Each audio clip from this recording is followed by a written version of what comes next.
के 3 जिलों के दौरे पर सीएम योगी कानपुर, एटा, शाहजहांपुर में करेंगे चुनावी जनसभाएं। सीएम के दौरे की सभी तैयारियां पूरी।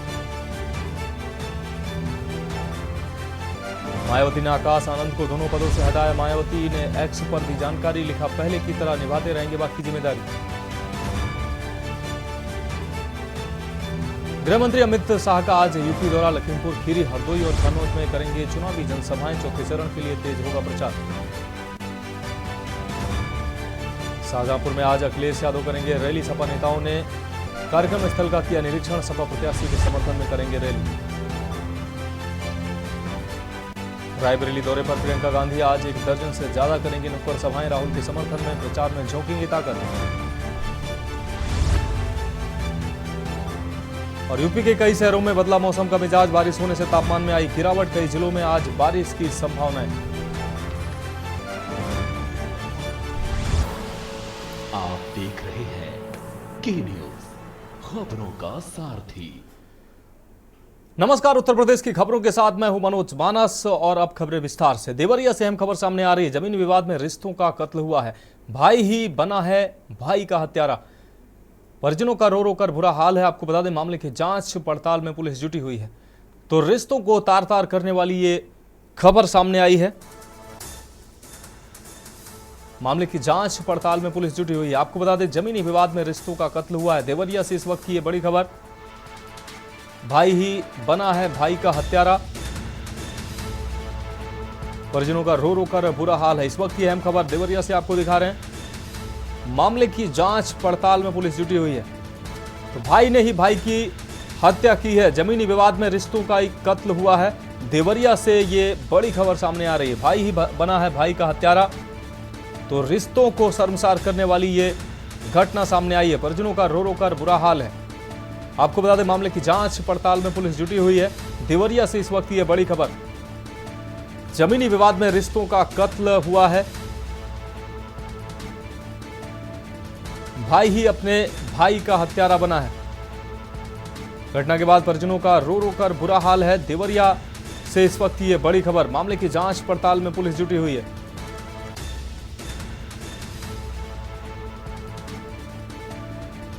जमीनी विवाद में भाई ने अपने भाई को मौत के घाट उतारा है। वहीं घटना के बाद परिजनों का रो रो कर बुरा हाल है। तो रिश्तों को शर्मसार करने वाली ये घटना सामने आई है। मामले की जांच पड़ताल में पुलिस जुटी हुई है। यह अहम खबर देवरिया से आपको दिखा रहे हैं। जमीनी विवाद में रिश्तों का कत्ल हुआ है।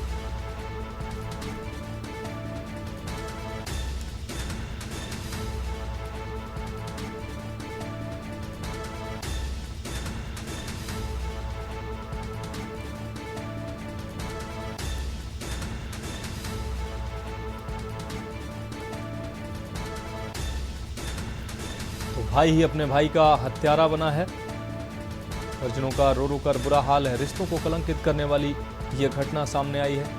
मामले की जांच पड़ताल में पुलिस जुटी हुई है। तो देवरिया से ये बड़ी खबर। जमीनी विवाद में रिश्तों का कत्ल हुआ है। भाई ही अपने भाई का कातिल बना है।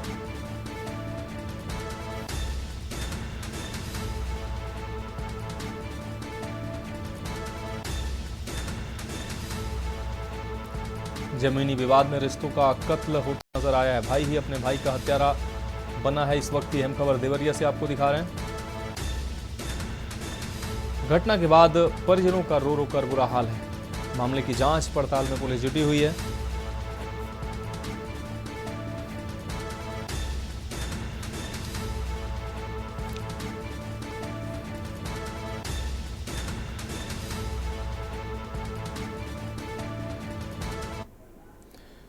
अब रुक करते हैं अगली खबर का। लखनऊ से अहम खबर सामने आ रही है। सीएम योगी का आज कानपुर, एटा और शाहजहांपुर का अहम दौरा। 12:40 पर कानपुर में आयोजित सभा में पहुंचेंगे मुख्यमंत्री। 2:25 पर डीएवी इंटर कॉलेज एटा में जनसभा को संबोधित करेंगे मुख्यमंत्री। वहीं 3:50 पर रामलीला मैदान शाहजहांपुर में मुख्यमंत्री की चुनावी सभा है। तो मुख्यमंत्री 3 लोकसभा क्षेत्रों के अहम दौरे पर हैं। भाजपा के प्रत्याशियों के समर्थन में वोट की अपील मुख्यमंत्री के द्वारा की जाएगी। कानपुर, एटा, शाहजहांपुर के दौरे पर मुख्यमंत्री योगी आदित्यनाथ 12:40 पर कानपुर में आयोजित सभा में संबोधित करने पहुंचेंगे मुख्यमंत्री। वहीं 2:25 पर डीएवी इंटर कॉलेज एटा में करेंगे जनसभा। 3:50 पर रामलीला मैदान शाहजहांपुर में मुख्यमंत्री की जनसभा होगी। तो आज कानपुर, एटा और शाहजहांपुर के अहम दौरे पर मुख्यमंत्री योगी आदित्यनाथ 12:40 पर कानपुर के पतारा स्थित जनसभा में पहुंचेंगे मुख्यमंत्री और जनसभा को संबोधित करेंगे। इस वक्त की अहम खबर 3:50 पर रामलीला मैदान शाहजहांपुर में मुख्यमंत्री की जनसभा आयोजित होगी। तो लखनऊ से इस वक्त की अहम खबर, मुख्यमंत्री का ये अहम दौरा, कानपुर, एटा और शाहजहांपुर का मुख्यमंत्री का ये अहम दौरा। भाजपा प्रत्याशी के पक्ष में वोट की अपील करेंगे और बीजेपी के पक्ष में चुनाव में माहौल बनाएंगे।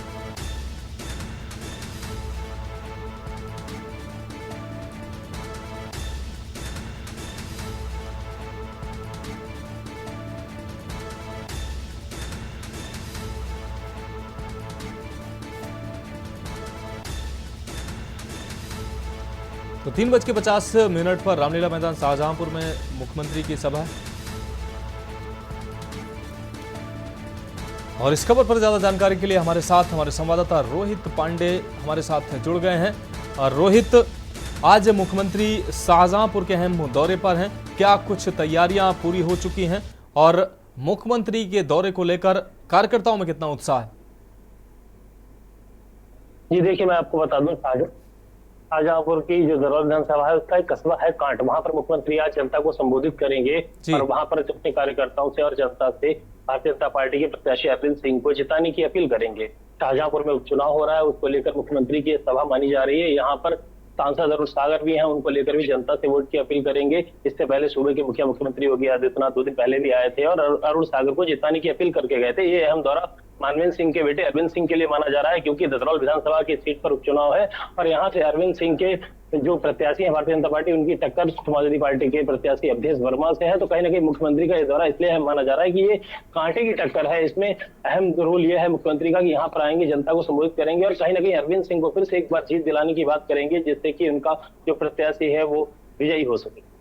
हाँ रोहित, अगर शाहजहांपुर में अगर लोकसभा चुनाव में समीकरण की अगर बात की जाए तो समीकरण कैसे बनते नजर आ रहे हैं? जातिगत समीकरण और चुनावी माहौल के समीकरण। देखिए, मैं आपको समीकरण की बात करूं तो पिछली बार 2019 में अरुण सागर यहाँ से जो सांसद हैं वो भारतीय जनता पार्टी के थे और यहाँ पर देखा जाए तो राजेश कश्यप को समाजवादी पार्टी ने अपना प्रत्याशी गठबंधन का बनाया था। किसी कारणवश उनका पर्चा खारिज हो गया तो उन्होंने भारतीय जनता पार्टी को ज्वाइन कर लिया। उसके बाद ज्योत्सना कश्यप समाजवादी पार्टी से गठबंधन से यहाँ की प्रत्याशी बनी है। वो ताबड़तोड़ रैलियां कर रही है, जनसभाएं कर रही है। यहाँ के जयेश प्रसाद एमएलसी जो रहे हैं पूर्व में, वो उनके साथ में है। उनके मामा जी हैं राजेश कश्यप, वो उनके साथ में है। यहाँ के तनवीर खान के साथ में है और रोशन लाल वर्मा, काफी लोग हैं, एक बड़ा समूह है उनके साथ। किसान, मुस्लिम, यादव, कश्यप इन वोटों को साधने की कोशिश कर रहे हैं पीडीए के तहत, कि पीडीए के तहत ये जो दलित पिछड़ा वर्ग है ये सब उनके साथ आ जाए और कहीं ना कहीं ज्योत्सना कश्यप को एक बड़ा जो है वोट समर्थन मिल जाए और यहाँ से प्रत्याशी उनका जीत जाए। लेकिन वही बात की जाए अरुण सागर की, तो भारतीय जनता पार्टी के अरुण सागर है, उनको एक भारी समर्थन मिलता हुआ दिखता है, क्योंकि शाहजहांपुर में कैबिनेट मंत्री सुरेश कुमार खन्ना, जितिन प्रसाद, केपीएस राठौर सहित तमाम विधायक हैं जो अरुण सागर को विजयी बनाने के अपने अपनी विधानसभा में लोगों से अपील कर रहे हैं। और योगी आदित्यनाथ, मुख्यमंत्री योगी आदित्यनाथ मोदी की योजनाएं गिना रहे हैं। राशन है, आयुष्मान कार्ड है, घर है और सौर ऊर्जा की बात कर रहे हैं, जीरो बिजली बिल आने की बात कर रहे हैं। तो कहीं ना कहीं बहुत सारी योजनाएं गिनाई जा रही हैं कि फिर से एक बार मोदी जी को ही प्रधानमंत्री बनाना है तो अरुण सागर के पक्ष में ही वोट करें। अब देखना ये होगा कि आने वाले दिनों में 13 तारीख को जनता किसको वोट करती है और 4 जून को ये भी पता लगेगा कि यहाँ से अरुण सागर विजयी होंगे कि ज्योत्सना कश्यप विजयी होंगे। लेकिन देखा जाए तो अरुण सागर का पलड़ा थोड़ा भारी नजर आता है, क्योंकि ज्योत्सना कश्यप को कम टाइम मिल पाया है यहाँ पर लोगों से अपील करने का, क्योंकि यहाँ पर जो पहले गठबंधन के प्रत्याशी थे राजेश कश्यप, उनका पर्चा खारिज हो गया। उसके बाद ज्योत्सना कश्यप आई है, तो इसीलिए कहीं ना कहीं एक कम टाइम मिला है। इस वजह से उनकी जीत की संभावनाएं तो कम नहीं कह सकते, टक्कर है, लेकिन फिर भी अरुण सागर कहीं ना कहीं भारी दिखाई देते। हाँ निश्चित रूप से रोहित, आप हमारे साथ बने रहिए। अमित हमारे साथ कानपुर से जुड़ गए हैं। अमित, कानपुर में योगी आदित्यनाथ की अहम सभा है और योगी आदित्यनाथ की सभा के बाद का और उससे पहले का माहौल कैसा आप देख रहे हैं? खास मुद्दे यहाँ के कैसे नजर आ रहे हैं? अभी कुछ दिन पहले प्रधानमंत्री ने भी यहाँ पर रोड शो किया था, अब मुख्यमंत्री सूबे के मुखिया अब यहाँ पर जनसभा संबोधित कर रहे हैं। समीकरण कैसे बनते नजर आ रहे हैं? देखिए, ये अकबरपुर लोकसभा में आज योगी आदित्यनाथ जनसभा को संबोधित करेंगे कल अखिलेश यादव यहां से जनसभा को संबोधित करके गए हैं। ऐसे में अब माहौल बनाने की पूरी कोशिश की जा रही है, क्योंकि अकबरपुर लोकसभा से जो प्रत्याशी हैं देवेंद्र सिंह भोले, उनके समर्थन में योगी आदित्यनाथ आज रैली करने आ रहे हैं। और जो लोग बताते हैं कि भाजपा से नाराज हैं, उन्हें भी मनाने की कोशिश करेंगे, क्योंकि अकबरपुर के जो प्रत्याशी हैं देवेंद्र सिंह भोले, उनका काफी विरोध हुआ था। एक क्षेत्रीय विधायक भी उनका विरोध कर चुके थे। ऐसे में अब समझौता हो गया और आपस में दोनों लोगों का जो है मनमुटाव जो था वो समाप्त हो गया। ऐसे में जो योगी आदित्यनाथ है वो रैली करेंगे और लोगों को संबोधित करेंगे कि किस तरीके से उन्हें इस चुनाव में काम करना है, क्योंकि 13 तारीख को कानपुर में वोटिंग होनी है और 13 तारीख के बाद जब 4 जून को पलड़ा खुलेगा तो पता चलेगा किसके समर्थन में कितने वोट मिले हैं। जी हाँ, निश्चित रूप से अमित, अगर बात करें बसपा की तो बसपा का फैक्टर क्या कितना असर डाल रहा है यहाँ, और अगर असर डाल रहा है तो किसको फायदा और किसको नुकसान पहुंचाता नजर आ रहा है इस चुनाव में? देखिए, बसपा का जो कोर वोटर है वो बसपा को मिलना ही है, क्योंकि जो एससी कम्युनिटी के लोग हैं वो बसपा को ज्यादा वोट करते हैं, तो वो उन्हें वोट मिलना है। लेकिन जो अकबरपुर लोकसभा जिस क्षेत्र में 5 विधानसभाएं आती हैं, उन 5 विधानसभाओं में सबसे ज्यादा वोट अगर माना जाता है तो सचान और पालों का माना जाता है, जो पहले से ही भाजपा के रहे हैं। ऐसे में बसपा का वोट बहुत ज्यादा भाजपा को नुकसान पहुंचाने वाला नहीं है, लेकिन जो वोट बसपा को मिलेगा वो सपा का ही कट के मिलेगा। जी निश्चित रूप से अमित, आपका बहुत शुक्रिया। रोहित, आपका भी बहुत शुक्रिया इस तमाम जानकारी के लिए। तो आपको बता दें कि मुख्यमंत्री का ये अहम दौरा, कानपुर, एटा और शाहजहांपुर का मुख्यमंत्री दौरा कर रहे हैं। बीजेपी के पक्ष में माहौल खास तौर पर बनाएंगे और बीजेपी के जो प्रत्याशी हैं उनके समर्थन में वोट की जनता से अपील करेंगे। और हमारे संवाददाता ज्ञानेश कुमार एटा से इसी खबर पर जुड़ गए हैं। ज्ञानेश, आपके पास आना चाहेंगे। मुख्यमंत्री का आज एटा का दौरा है, चुनावी जनसभा को मुख्यमंत्री संबोधित करेंगे।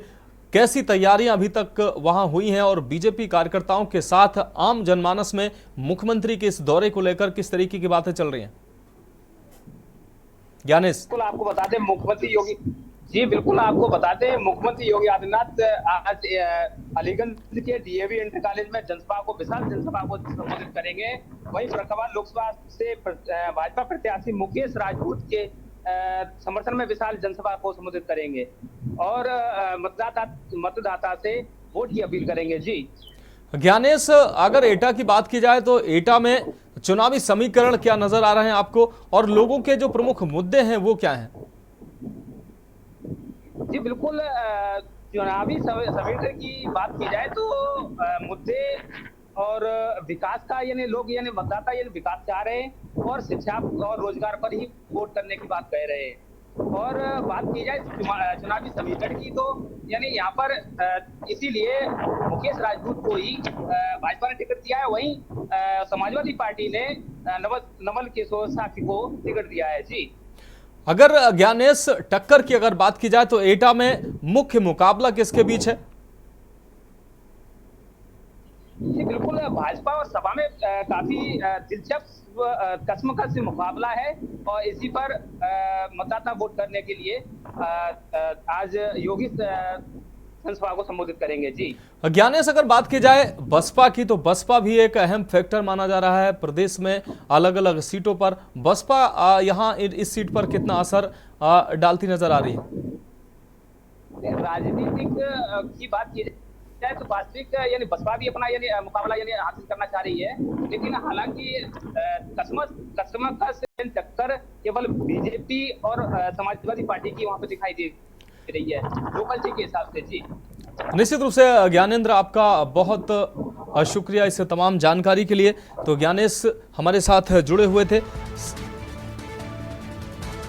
मुख्यमंत्री का 3 लोकसभा क्षेत्रों का ये अहम दौरा, अलग अलग लोकसभा क्षेत्रों में चुनावी जनसभा को संबोधित करेंगे मुख्यमंत्री। अब रुक करते हैं अगली खबर का। लखनऊ से अगली अहम खबर है, अमित शाह का आज यूपी का दौरा। लखीमपुर खीरी, हरदोई और कन्नौज दौरे पर रहेंगे अमित शाह।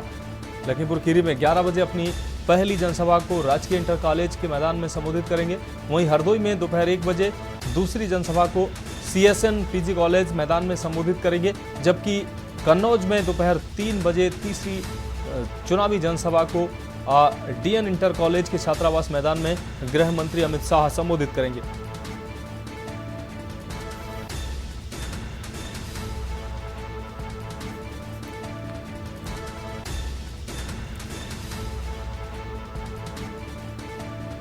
तो केंद्रीय गृह मंत्री अमित शाह का ये 3 लोकसभा क्षेत्रों का अहम दौरा। शिबू सैनी हमारे साथ, हमारे संवाददाता ज्यादा जानकारी के लिए हमारे साथ जुड़ गए हैं। शिबू, केंद्रीय गृह मंत्री का यह अहम दौरा है कन्नौज और लखीमपुर खीरी, ये इन जिलों में इनका केंद्रीय गृह मंत्री का दौरा है।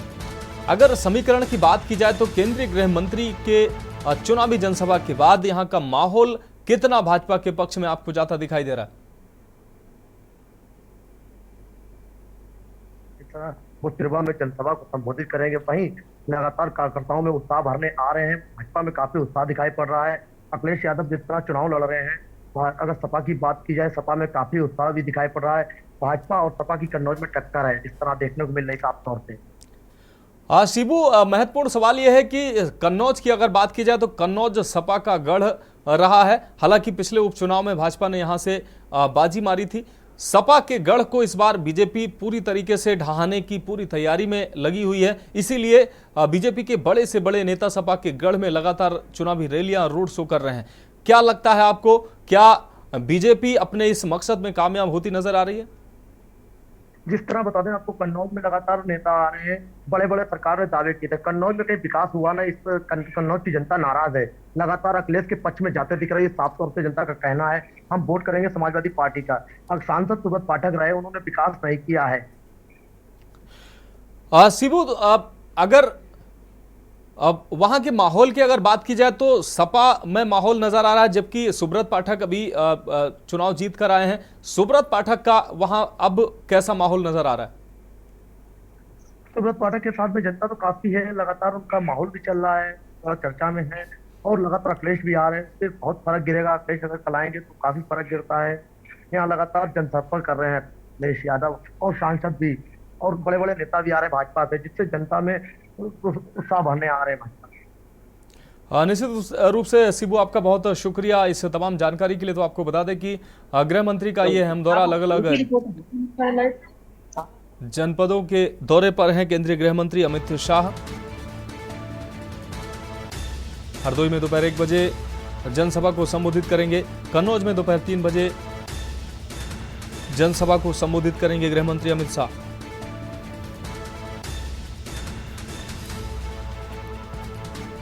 तो केंद्रीय गृह मंत्री अमित शाह आज कन्नौज, हरदोई के दौरे पर हैं। लखीमपुर खीरी में भी चुनावी जनसभा को संबोधित करेंगे केंद्रीय गृह मंत्री।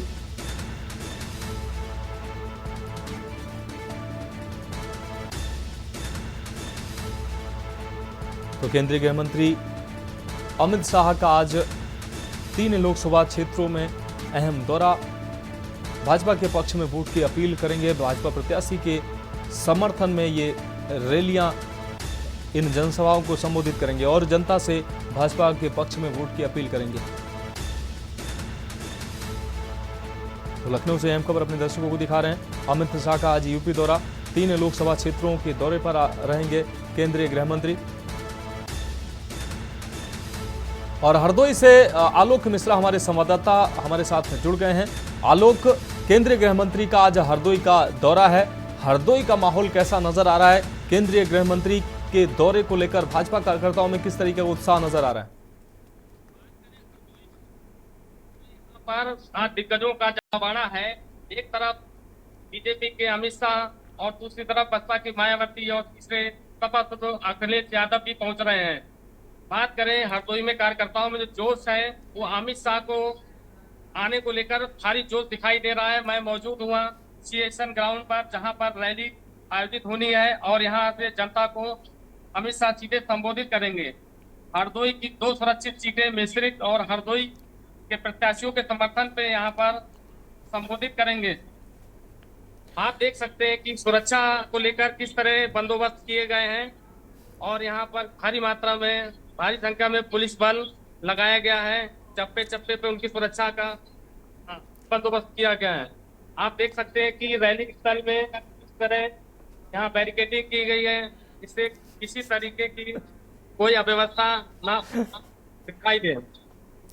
निश्चित रूप से आलोक, इस तमाम जानकारी के लिए आपका बहुत शुक्रिया। आप नजर बनाए रखिए, आगे भी आपसे हम अहम अपडेट लेंगे। तो आपको बता दें कि केंद्रीय गृह मंत्री 3 लोकसभा क्षेत्रों के अहम दौरे पर उत्तर प्रदेश में आज रहेंगे। लखीमपुर खीरी, हरदोई और कन्नौज के दौरे पर मुख्यमंत्री रहेंगे। सबसे पहले उनका दौरा लखीमपुर खीरी से शुरुआत होगा, उसके बाद हरदोई और कन्नौज में दोपहर 3 बजे वो पहुंचेंगे।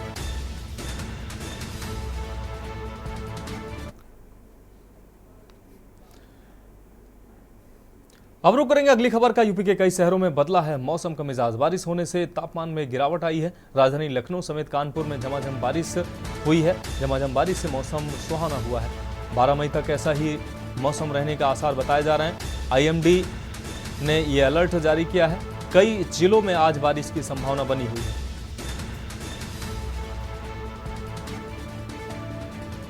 तो झमाझम बारिश से मौसम सुहाना हुआ है।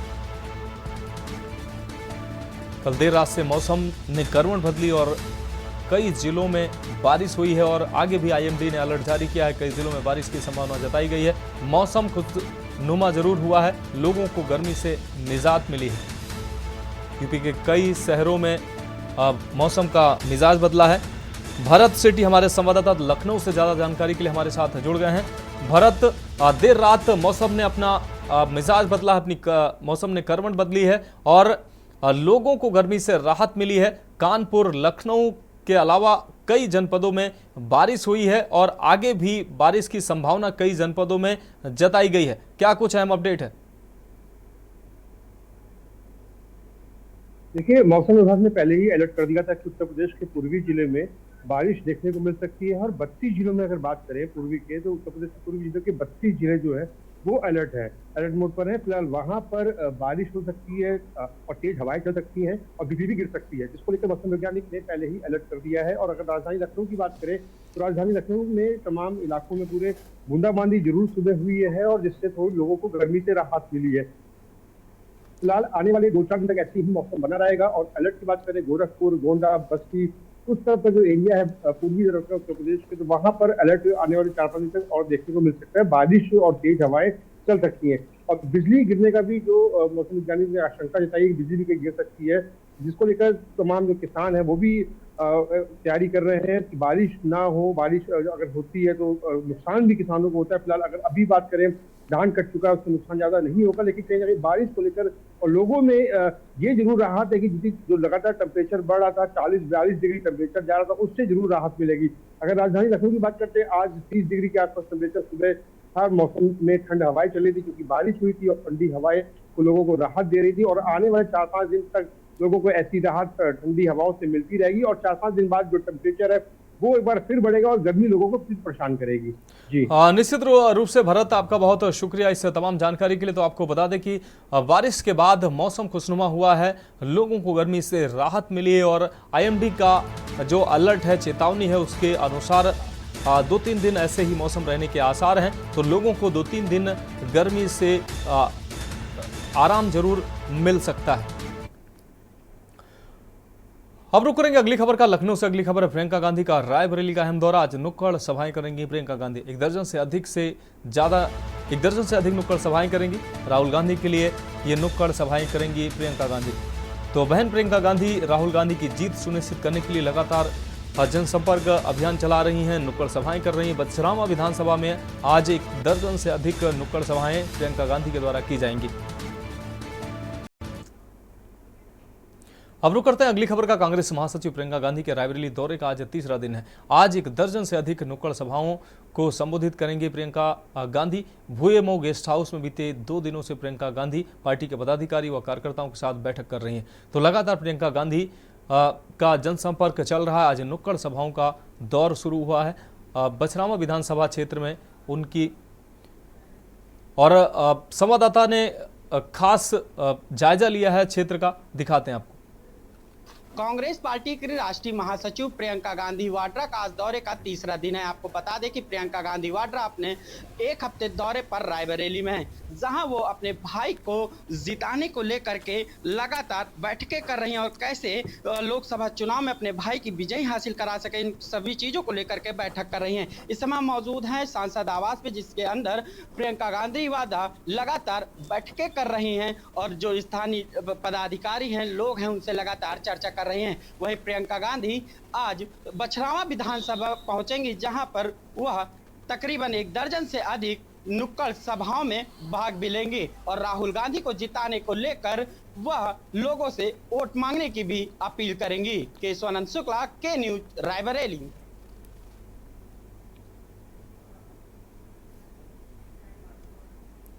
अब रुक करेंगे अगली खबर का। खबर बदायूं से है, जहां एसएचओ हरेंद्र सिंह पर 7 बीएलओ से वोटर लिस्ट छीनने का आरोप लगा है। मतदाताओं को पर्ची डलवाने के लिए बूथ आपको बता दें बीएलओ मतदाताओं को पर्ची वितरित कर रहे थे। इस दौरान तभी अचानक एसएचओ हरेंद्र सिंह ने वहां पहुंचकर बीएलओ से वोटर लिस्ट छीन ली। और वहीं सूचना के बाद आदित्य यादव भी मौके पर पहुंचे, जहां उन्होंने भाजपा पर आरोप लगाते हुए कहा कि बीजेपी नहीं बल्कि खाकी और प्रशासन चुनाव लड़ रहा है। इसके साथ ही एसएचओ हरेंद्र सिंह मीडिया के सवालों से आग बबूला होते नजर आए।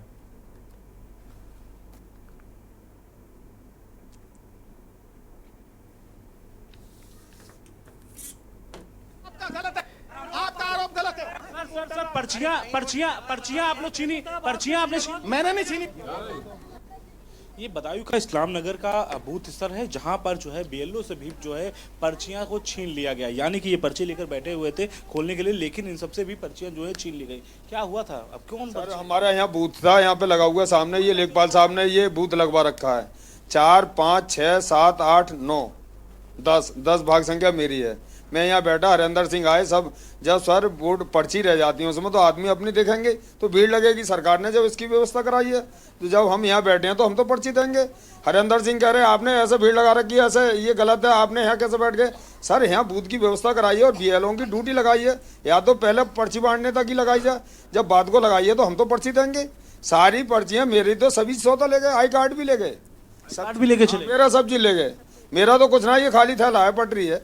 झपटी भी किए क्या आपके निशान? और वो भाग्य कुछ तो बीएलओ भाग्य, हम यहाँ पे बैठे। भाई साहब ये गलत है, ये तो पहला चांस है, ऐसा चांस। गले में रेड निशान है क्या? ना छीना झपटी ना, हाथ में से मेरे हाथ में थी, उन्होंने छीन ली और सब बीएलओ की छीन ली। जितने बीएलओ हैं सबके कुछ के जैसे ये ममता आए, इनके तो बैग में से थैले में से निकाल के। थैले में आपका कहाँ था? यहीं पर था, भाग 9 भाग संख्या 9 में। आप तीनों लोग बीएलओ हैं? हम 7 लोग हैं। मतलब अब यहाँ पे ये बीएलओ का कमरा था, ये बीएलओ का बूथ है, इसमें हम बैठे थे। तो अब मतलब क्या अभी तक वापस नहीं किए? नहीं सर, बात ये होती है, मान लो जो व्यक्ति कल तक नहीं आने वाला होता है या आने वाला होता है, आप कह दो बहन जी हमें मालूम है ये रुद्रपुर रहते हैं या मुरादाबाद रहते हैं, तो उनका कोई घर का नहीं है, वो कहती है भाई साहब इनके ताला लगाए, तो हमको ये मालूम है कि ये कल आएंगे तो हम ये बूथ पे बैठेंगे, तो वो कल ही तो पर्ची देंगे। अगर हमको गाइडलाइन मिली हो कि आप पड़ोसी को पर्ची दे जाइए तो हम पर्ची को दे देंगे, लेकिन हमको ये गाइडलाइन ये होता है कि जब वो व्यक्ति आ जाए आप उसको पर्ची थमाइए, रिसीविंग कराइए। तो जो पर्चियाँ बाहर की होती हैं वो पर्चियाँ मृतक ये सब तक वो हम अपने पास रख लेते हैं, बाकी पर्चियाँ हम ही बैठ के देते हैं जो बाहर के लोग आते हैं। अब इतने में वो 9 बजे का टाइम, 9:30 बजे का टाइम था, वो आए भाई 2-4 लोग खड़े थे भाई पर्ची लेने के लिए। इतने में आके उन्होंने सबके बस्ते छीनने शुरू कर दिए कि आप जाइए यहाँ से, आप जाइए यहाँ से, तो बस्ते सब छीन के ले गए। फिर मैंने वहाँ तक उनकी कोशिश करी, क्योंकि गाड़ी की गड्डी भी खोलने की कोशिश करी, तो उनकी वो लड़की जो थी कस्टमर, वो बोली बहन जी सर से पूछ लीजिए। मैं सर रिक्वेस्ट कर रही हूँ आप मेरी वोटर लिस्ट दे दीजिए और पर्ची दे दीजिए, मुझे थोड़ी सी पर्चियाँ ये रह गई हैं, 50-100 पर्चियाँ जो भी रह गई हैं मैं इनको बांट दूंगी, मैं फिर आप मेरी 5 बजे के बाद मैं चली जाऊँगी। तो ले आप जाइए यहाँ से, मैं कहता रहा हूँ, मैंने कहा आप फिर मैं आ गई, गुस्सा मैं नहीं कहती, मैंने लिख के दे जाइए, मैं चली जाऊँगी तत्काल। तो इतने मुझे तो छोड़ गए, लेकिन उन सबका कागज भी ले गए, मेरे भी कागज ले गए, कागज लेके चले गए। आप लोग तो आयोग की तरफ से हैं? हाँ सर, हम तो आयोग की तरफ से। लोगों ने शिकायत की? भैया हम किससे शिकायत करें, कोई सुनने को तैयार नहीं है। मैंने एसडीएम साहब से 9:30 बजे करीब शिकायत की थी, उन्होंने कहा मैं अभी कोतवाल साहब से कहता हूँ वो आपकी वापसी दे देंगे। ना कोई एसडीएम साहब का जवाब आया। अभी मैंने 5 बार और कॉल की है, उनकी कॉल उठना रही है, ना डीएम की उठ रही है ना किसी की। 9 से अब तक 9:30 से अब तक अभी तक सर मिली ना, कुछ ना दे रहे हैं, ऐसे ही बैठे हैं। जनता परेशान कर रही है, हम दें कहाँ से सर, जब हम पे कुछ है ना।